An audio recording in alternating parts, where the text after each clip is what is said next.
Assalamualaikum, Sugeng Rawuh. Nah, kali ini jam setengah 11. Aku mau jalan berangkat ke latihan tari di komunitas tari Jawa Gaya Surakarta. Nama komunitasnya adalah Purwakanti. Nah, aku sendiri sih udah gabung di situ sekitar mungkin 1 tahunan kali ya. Dan lokasinya itu ada di Jakarta Selatan. Nah, buat kamu yang suka nari, yang pengen nari, mungkin belum bisa juga, ayo ikutan gabung aja. Nah, nanti kalau udah sampai sana, aku kasih lihat ya tari-tariannya kayak apa aja yang ditariin, terus kayak apa sih komunitasnya, nanti aku jelasin ya. Ya, dadah. Oh iya, ini kan hari ini bajunya merah. Jadi kalau di Purwakanti itu setiap latihan ada kayak dress code-nya gitu. Misalnya merah, hijau, hitam. Nah, mereka tuh punya seragamnya masing-masing. Bahkan kainnya pun kita tuh seragam. Kain, terus selendang yang kita sebutnya tuh sampur. Itu tuh seragam. Jadi Purwakanti tuh bener-bener yang kalau bahasa Jawanya sih guyup, rukun gitu. Jadi kita kompak lah gitu. Nah, ini tempatnya itu lucu banget, gabungan antara beberapa tempat makan. Terus ini dia Purwakanti. Tuh, ini tempat ngebir ala Jawa gitu deh. Terus masuk deh tempat tari. Seragamnya merah. Ini lagi istirahat.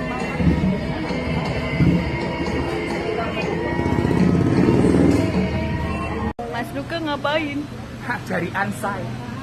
Oh, bisa pakai jari? Bisa dong, sebagai penari harus bisa. Ini lagi latihan. Halo. Sukorno, tari baru.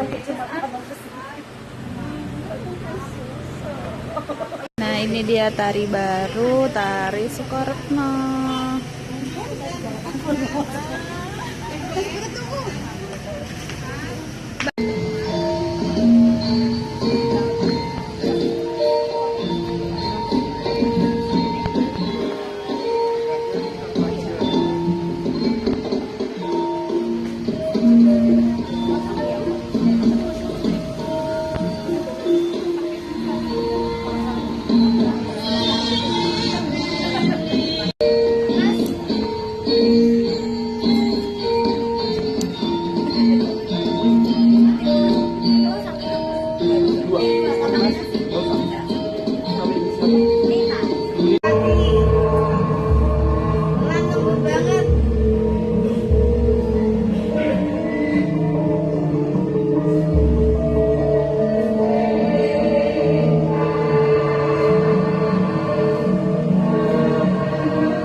pertama itu pasti ada tari buat pemula namanya Hantoyo. Terus yang kedua ada tari golek. Goleknya ada dua. Jadi ada golek Sri Rejeki. Terus yang kedua apa tadi ya? Lupa namanya. Nanti di deskripsi. Lupa namanya itu. Nah, itu baru hari pertama diajarin. Tapi detail-detail tariannya videonya emang kurang banyak karena aku sibuk pengen nari juga. Terus paling tadi bisa ngevideoin tari-tari yang cowok. Jadi buat kamu yang pengen nari, ini nggak cuma khusus buat cewek, buat cowok juga ada. Jadi sekian dulu videonya tentang latihan tari di Purwakanti. Moga-moga ada yang mungkin nanti ada yang tertarik. Mungkin juga ada yang pengen tahu gimana caranya join, nanti ada di deskripsi ya. Terus besok detail-detail nextnya bisa, moga-moga bisa lebih detail lagi ya ngevideoinnya. Termasuk juga di dalam area Purwakanti itu sebenarnya kan tempat makan, makanannya enak-enak. Terus habis itu di sebelahnya juga ada gedung pertemuan, biasanya dipakai buat kondangan. Sampai ketemu lagi. Sugeng Enjang, Sugeng Sonten. Bye.